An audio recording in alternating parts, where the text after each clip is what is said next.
నేను చెప్పబోయేది పరిశుద్ధ గ్రంథంలోని అసాధారణమైన విషయాలలో కొన్ని.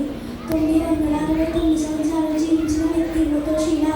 ఆదికాండము 5:27. రాయిని తరగడలో ఆయన వ్యక్తి యాకోబు. ఆదికాండము 28:11. ఒక మనిషి చేతులు పైకి ఎత్తడం ద్వారా యుద్ధంలో విజయం. మోషే. నిర్గమకాండం 17:11. గాలిలో మనిషితో మాట్లాడటం. బిలాము. సంఖ్యాకాండం 22:28. ఒక దినమంతా సూర్యుడిని తెచ్చుకోవడం. యోషువ 10:13.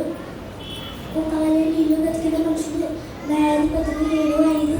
చేతివేలు 12, కాళ్ళవేలు 12 కలిగిన వ్యక్తి. 2 సమూయేలు 20:21.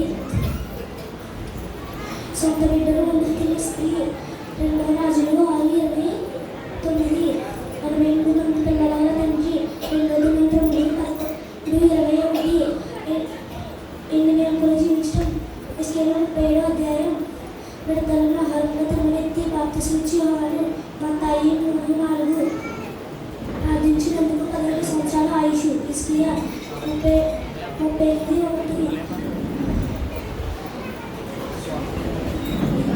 చేపగర్భంలో 3 రోజులు సజీవంగా ఉండుట. యోనా 1:17. అన్నిటికంటే మించి పాపి అయిన నా కోసం పరిశుద్ధుడైన ప్రభువు శరీరాన్ని ధరించి లోకానికి వచ్చి నా బదులుగా మరణించడం అత్యంత అసాధారణమైన విషయం. ఆమేన్.